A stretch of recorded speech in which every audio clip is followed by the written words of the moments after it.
Hey there, welcome back to the channel. Are you guys sick and tired of your RV looking as boring as a plain bagel? Or maybe you just want to add a little pizzazz to your house on wheels?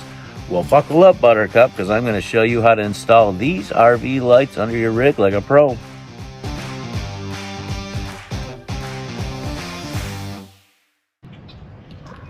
I know what you guys are thinking.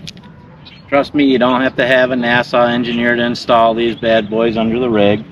All the flashiness that you saw earlier in the video are all controlled by just these four simple pods right here. We picked them up at Walmart. We will post a link down in the description for you guys.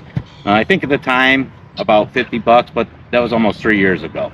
You don't have to have a lot of fancy tools to do this. A bag of zip ties, a pair of pliers, a couple wire nuts to connect everything, and then some spade terminals to get everything attached to your power source. First thing I like to do is start by mounting the wireless hub. This is what's going to pick up your signal from your remote somewhere close to your power source. Obviously, we're going to run ours off the battery. I'm assuming most of you are. So we always start by mounting that right here. And then each one of these lights is already connected into the box, but each one of them's on a different length wire. So what's nice about that is you'll be able to space them out as you go down the camper wherever you guys want to place these. So step number one, let's get this wireless hub connected here. We're not doing anything permanent, just going to run a couple zip ties around it. That's what we've done in the past, and it's worked out for multiple years. So make sure that we are having enough room to be able to connect your positive and your negative here to your battery terminals. So make sure that you're placing this wireless hub close enough to that. We are going to run an inline fuse, which is going to add about 4 or 5 inches. So, you know, that's where we had it placed last time. We're going to go ahead and connect that in the same spot. I like to run mine right on the back of the frame here. That way the wires have something to connect to. And it's out of the way if we're ever using this to store something or front rack or something like that. So again, really simple. Zip tie it right to it, get everything tight, and then we'll go back through and torque them all once more. Next thing you're going to want to do is go ahead and lay your pods out kind of in the space on each one where you want to put them. We're going to mount ours in the same spot where they were before, so we have a hole here, and they kind of worked themselves all the way down the frame. Obviously, you're going to start by running your longest one all the way back. That way you have enough. I'm going to attempt to crawl underneath the camper here and give you guys an idea on what's going on. It's going to be a little bit difficult to see. Obviously, it's going to be dark under there. Let me see if I can find a flashlight or something and shine some light on the subject. Alright guys, so we're underneath the rig. Let me tell you, me squeezing underneath here is like me trying to fit into a pair of skinny jeans, and that's not good for anybody to see. Anyway, we're going to go ahead and get these mounted all the way along. I kind of spread them out so we knew where way we're going to go. Obviously, we've had them on here before, so we already knew that part.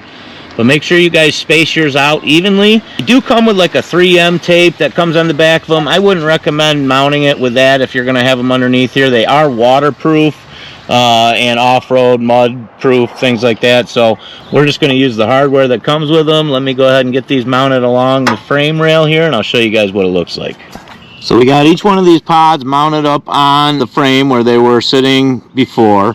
The problem is now you're going to be left with all sorts of extra wire here. What I like to do is run it along the gas line, just because it kind of goes the whole length of the camper.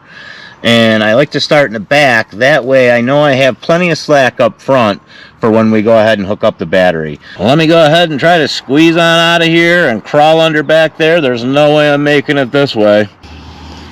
I know that's probably dark and hard to see, but what ends up happening is you end up gathering all the extra slack on these wires, and we've kept them tied onto here for years. We haven't had any issues with it. I'm not looking for anything permanent installation wise.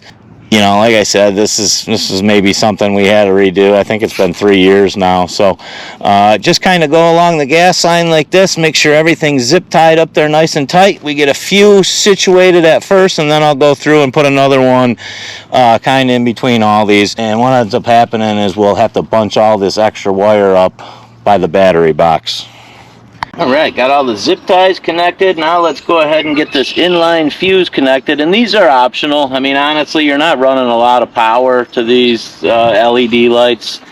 Better safe than sorry, I guess. I had one laying around, so we're going to throw it on there. Plus, it gives me a little bit more room. You can pick these up anywhere. It's just a simple inline fuse. I got a 2-amp fuse in here. I think that'll probably blow before any of this causes any issues. So let's go ahead and get this thing connected, and we're going to light this thing up like a disco ball on wheels. Again, these are really simple wire connections. Just a wire nut that's going on each one of these. You want to have one on each side, obviously. I suppose you could use electrical tape. You'd probably be fine with that.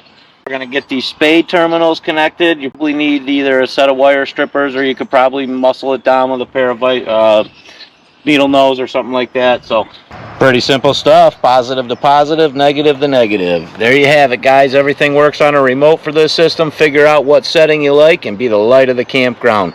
Don't forget to hit that like button and think about subscribing for more shenanigans, and we will catch you next week.